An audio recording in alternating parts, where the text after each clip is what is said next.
never thought a simple snowstorm could turn my life upside down.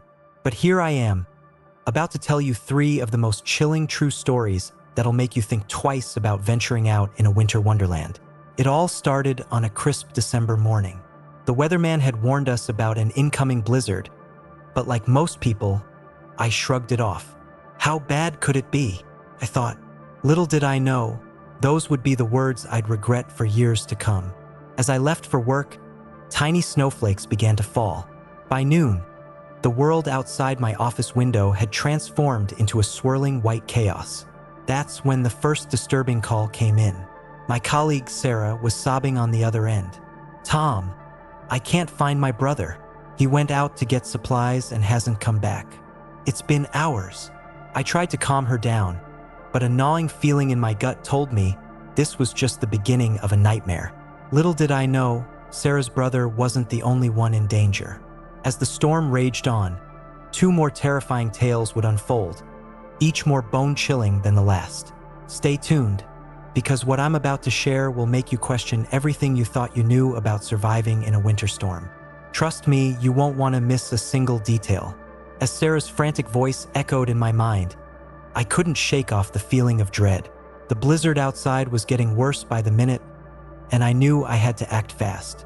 I gathered a small search party from the office, and we set out to find Sarah's brother, Mike. The moment we stepped outside, it felt like we'd entered another world. The wind howled like a hungry wolf, and the snow was so thick I could barely see my hand in front of my face. We trudged through the snow-covered streets, calling Mike's name. Hours passed, and hope was fading fast. That's when we heard it, a faint cry coming from a nearby alley. There, half buried in a snowdrift, was Mike. His lips were blue, and he was barely conscious. As we dug him out, he mumbled something that sent chills down my spine. "The others? Trapped? Car." We rushed Mike to the hospital, but his words haunted me. What others was he talking about? And where was this trapped car? The answer came sooner than I expected, and it was more horrifying than I could have imagined. As we were leaving the hospital, a news report flashed on the TV. A family of 4 had been found in their car, buried under an avalanche of snow on the highway. The rescue team had managed to save the parents and 1 child, but the youngest, a 5-year-old boy, hadn't made it. The image of that little boy, frozen in time, would stay with me forever. But the storm wasn't done with us yet. As I made my way back to the office, I had no idea that the most terrifying story was yet to come, one that would push the limits of human survival and change my perspective on life forever. Back at the office, the atmosphere was tense. The blizzard had knocked out the power, and we were huddled around emergency lamps, listening to the howling wind outside. That's when Jerry, our janitor, burst in, his face as white as the snow outside. "You've got to help," he gasped. "My neighbors, I think they're in trouble." Jerry lived in an old apartment building a few blocks away. He'd gone to check on his elderly neighbors when he noticed something odd. No footprints leading from their door, and no response when he knocked. Against my better judgment, I agreed to go with Jerry to check on them. The walk to his building was like something out of a horror movie. The streets were deserted, cars abandoned mid-road, their outlines barely visible under mounds of snow. When we reached the apartment, an eerie silence greeted us. Jerry's neighbors, a sweet old couple named the Johnsons, didn't answer our frantic knocks. With growing dread, we managed to open the door. The sight that met us will haunt me for the rest of my days. Mr. and Mrs. Johnson were there, all right, sitting in their armchairs, as if peacefully asleep. But they weren't sleeping. The silent killer had taken them both, carbon monoxide poisoning from a faulty heater. As we waited for the emergency services to arrive, I couldn't help but think about how many others might be in similar danger, trapped in their homes with no idea of the invisible threat lurking in the air. The blizzard had turned into more than just a weather event. It was a merciless predator, claiming victims in ways we'd never imagined. And as the night wore on, I realized that our ordeal was far from over. As the emergency services took care of the Johnsons, I found myself unable to leave the building. The blizzard had intensified, and the authorities had issued a shelter-in-place order. Jerry and I were stuck. We decided to check on the other residents in the building to make sure no one else was in danger. That's when we met Emily, a young mother with a 6-month-old baby. Emily was in a panic. Her baby, Lily, had a high fever, and she was running out of infant medication. The pharmacies were closed, and there was no way to get help. As the night wore on, Lily's condition worsened. Her tiny body was burning up, and she wouldn't stop crying. We tried everything, cold compresses, lukewarm baths, but nothing seemed to help. Hours ticked by, each minute feeling like an eternity. The storm outside mirrored the turmoil inside as we fought to keep little Lily's fever under control. I found myself praying, bargaining with whatever higher power might be listening, just to see this innocent child make it through the night. Just before dawn, when hope seemed lost, a miracle happened. The storm began to ease, and with it, Lily's fever broke. As the first light of day peeked through the windows, we all breathed a collective sigh of relief. But our relief was short-lived. As the storm cleared, we began to realize the full extent of its devastation. The city we knew had vanished, replaced by a frozen wasteland. And the most chilling revelation was yet to come. As the sun rose on a city transformed, the true cost of the blizzard became clear. Streets were buried under feet of snow, buildings damaged, and lives forever changed. The news reports started rolling in, each more devastating than the last. The death toll was climbing. Hundreds were injured. Thousands were still without power. But it was a small news item that caught my attention and brought everything into sharp focus. A local retirement home had lost power during the storm. Most of the residents had been evacuated, but 3 had been overlooked in the chaos. They were found days later, huddled together for warmth, having succumbed to hypothermia.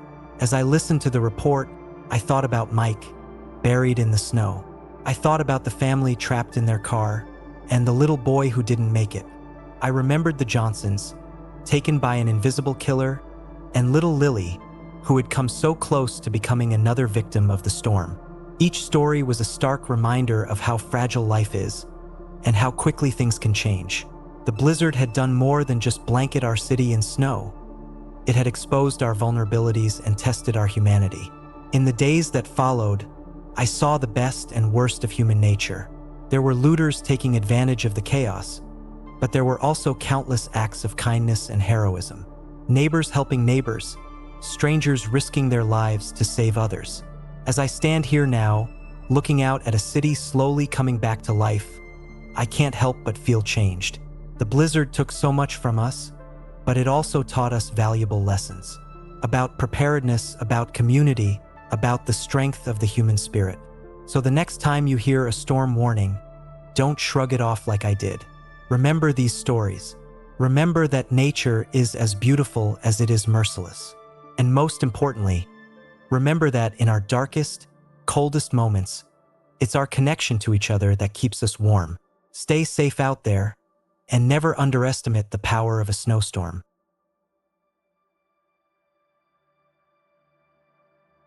I've always loved snow, but after what happened last winter, I'll never look at it the same way again. It was supposed to be a routine snowstorm, nothing us northerners couldn't handle. But Mother Nature had other plans. It started on a Friday afternoon. The sky turned an ominous gray, and snowflakes began to fall. By evening, our little town of Millbrook was blanketed in white. We all went to bed thinking we'd wake up to a winter wonderland. Instead, we woke up to a nightmare. The storm had intensified overnight, turning into a full-blown blizzard. Power lines were down, roads were impassable, and the wind howled like a banshee. But that wasn't the worst part. As I tried to call my neighbors to check on them, I realized my phone was dead. Not just out of battery, completely dead. And it wasn't just mine. Every electronic device in town had mysteriously stopped working. We were cut off from the outside world, trapped in a silent, frozen hell. And that was just the beginning of our ordeal. Stay with me, because what I'm about to tell you will make you question everything you thought you knew about survival, human nature, and the terrifying power of a snowstorm. With no way to communicate and the storm showing no signs of letting up, panic started to set in. People ventured out trying to check on family and friends. That's when the first disappearance happened.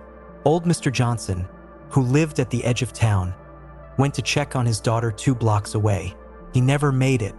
Search parties were organized, but the blinding snow made it nearly impossible to see more than a few feet ahead. As day turned to night, more people went missing. It was as if the storm was picking us off, one by one.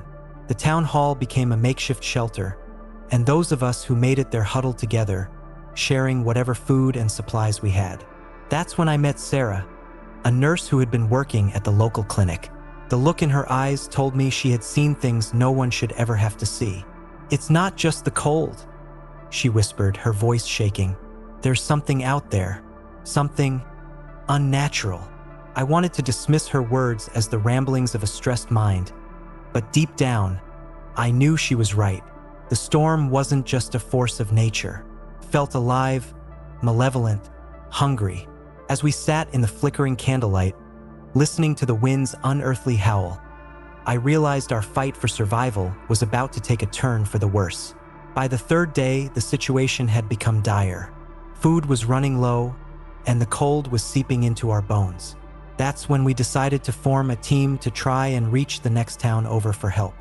I volunteered along with Sarah and 3 others. As we stepped out into the white wasteland, the wind cut through our clothes like icy knives. We hadn't gone more than a mile when we saw it, a figure in the distance, shambling towards us. At first, we thought it was one of the missing townspeople, but as it got closer, we realized something was terribly wrong. Its movements were jerky, unnatural, and its skin was blue, covered in frost. We turned to run, but more figures emerged from the swirling snow. They were people we knew, Mr. Johnson, the missing search party members, but they weren't alive. They were frozen, moving corpses, their eyes glazed over with ice. In that moment, we understood the true horror of what we were facing. The storm wasn't just killing people, it was turning them into something else. We barely made it back to town, and the story we brought back with us spread fear like wildfire. As night fell, we could hear them, the frozen ones, scratching at the doors and windows trying to get in. Our safe haven had become a prison, and we were trapped with a growing sense that none of us would make it out alive. Days blurred together as we fought to survive. The frozen ones kept coming, their numbers growing with each passing hour. We lost people to the cold, to hunger, and to those who dared to venture outside. But on the 7th day, something changed. The wind died down, and for the first time in a week, we saw the sun. The storm was finally breaking. As the temperature rose, we watched in horrified fascination as the frozen ones began to thaw. They collapsed where they stood, finally at rest. But our relief was short-lived. With the thaw came flooding. The tons of snow that had buried our town were melting rapidly, turning streets into rivers. We scrambled to higher ground, watching helplessly as homes and buildings were swallowed by the rising waters. It was nature's cruel joke. We had survived the freezing cold only to face drowning. In the chaos of the flood, I got separated from the others. I found myself alone, clinging to a rooftop, surrounded by a sea of icy water. That's when I saw something that made my blood run cold, despite the rising temperature. Floating in the water were bodies, dozens of them. But these weren't the frozen ones. These were new victims claimed by the flood. And among them, I saw faces I recognized, people I had been with just hours ago. As I clung to that rooftop, I realized that the storm's terror was far from over. In fact, the worst was yet to come. Rescue finally came on the 10th day. Helicopters appeared in the sky, and boats navigated the flooded streets. As we were evacuated, the true scale of the disaster became clear. Half the town was underwater. The other half was in ruins. And the death toll, it was higher than we could have imagined. Out of a population of 5,000, only a few hundred had survived. The outside world struggled to understand what had happened. Scientists talked about freak weather patterns and rare atmospheric conditions. But those of us who lived through it knew the truth. This was no ordinary storm. In the months that followed, more stories emerged. We weren't the only town affected. All across the region, similar incidents had occurred. The frozen ones, the thaw, the flood, it was a pattern repeated in place after place. Some people moved away, too traumatized to stay. Others, like me, felt compelled to rebuild, to prove that we could overcome even the worst that nature or whatever force was behind this could throw at us. But none of us will ever forget. Every winter, as the first snowflakes fall, we remember. We remember the silence, the cold, the terror. We remember those we lost. And we pray that the storm, in whatever form it might take, never returns. As I finish telling you this story, I want you to remember one thing. Respect the power of nature. Be prepared. Look out for each other. Because when the storm comes, and it will come, all we have is each other. Stay safe, stay warm, and never underestimate the deadly beauty of a snowstorm.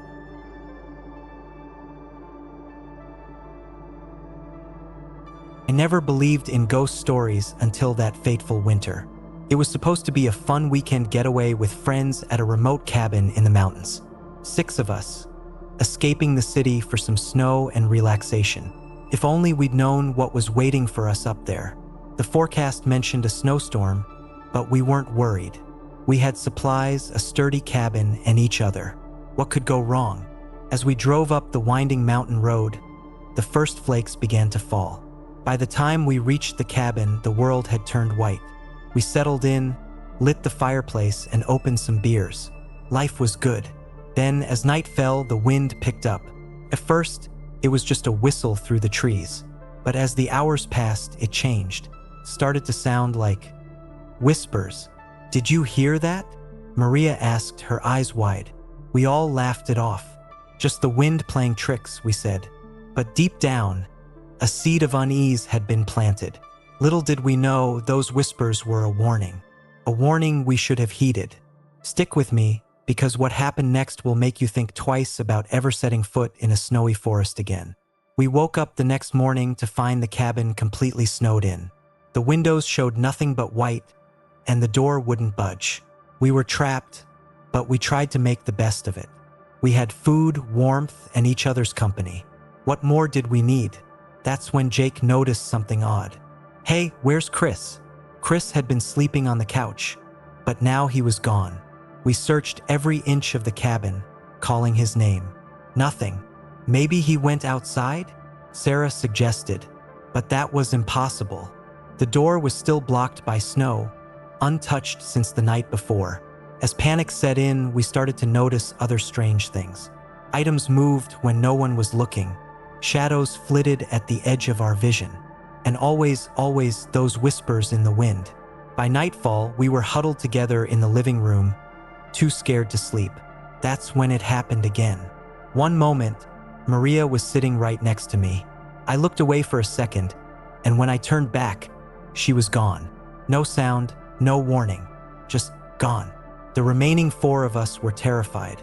What was happening? Where were our friends? And who or what would be next? As the second night wore on, sleep deprivation and fear began to take their toll. We started arguing, pointing fingers, accusing each other of playing some sick joke. That's when Sarah saw it first. A face in the window, pale with dark hollow eyes, pressed against the glass. We all rushed to look, but it vanished as quickly as it had appeared. "It was Chris," Sarah insisted. "I swear it was him, but how could that be? Even if Chris had somehow gotten outside, no one could survive in that cold for long." As if in answer to our questions, the whispers in the wind grew louder. And this time we could make out words. Join us in the snow." Horrified, we realized the truth. The storm wasn't just a storm. It was alive, conscious, hungry, and it had taken our friends. But why? And more importantly, how could we stop it from taking the rest of us? As the night deepened, we knew we had to make a choice. Stay in the cabin and risk disappearing one by one, or venture out into the storm and face whatever was out there. Either way, we knew our chances of survival were slim. By the 3rd day, we were at breaking point. Jake had vanished in the night, leaving just Sarah and me. We knew we couldn't stay in the cabin any longer. Whatever was out there, we had to face it. We bundled up in every piece of warm clothing we could find and forced the door open. The world outside was a white void, the wind howling around us. We trudged through the deep snow, calling out for our friends. The wind seemed to push against us, as if it was trying to drive us back. But we pressed on. That's when we saw them, dark shapes in the distance moving through the snow. As we got closer, our hearts froze. It was our friends, but not as we knew them. They were pale, their eyes glossed over with frost. They moved jerkily, like puppets on strings. And when they spoke, it was with the voice of the wind. "Join us," they said in unison. "Become one with the storm." We turned to run, but found ourselves surrounded. The storm had been hurting us, driving us to this point. We were in the heart of its domain now. As our frozen friends closed in, I looked at Sarah. In that moment, we both knew this might be the end. But we weren't going down without a fight. I don't know how long we struggled against the storm and our former friends. Could have been hours or days. Time lost all meaning in that white void. But just when all hope seemed lost, something changed. A warm breeze cut through the icy wind. The snow began to thin. Our frozen friends stopped in their tracks, confusion in their frosted eyes. As the warmth grew stronger, they began to thaw. One by one, they collapsed into the snow, the storm's hold on them broken. Sarah and I watched in awe as the storm retreated, like a living thing slinking back to its lair. The sky cleared, revealing a bright sun. We rushed to our friends, relieved to find them breathing, slowly coming back to consciousness. They remembered nothing of their time under the storm's control. As rescue helicopters appeared on the horizon, we realized we had survived. But the experience had changed us forever. In the months that followed, we tried to make sense of what had happened. Some called it a mass hallucination brought on by extreme conditions. Others whispered about ancient spirits and supernatural forces. But we knew the truth. We had faced something beyond human understanding, a force of nature with a will of its own. And we had survived. Now, every time I see a snowflake fall, I remember the whispers in the wind, the faces in the frost. I remember how close we came to becoming one with the storm. So the next time you're caught in a blizzard, listen closely. If you hear whispers in the wind, don't ignore them. Run. Run as fast as you can. Because the storm is alive, and it's always hungry for more. Stay safe out there, and never underestimate the power of a snowstorm. It might just be more alive than you think.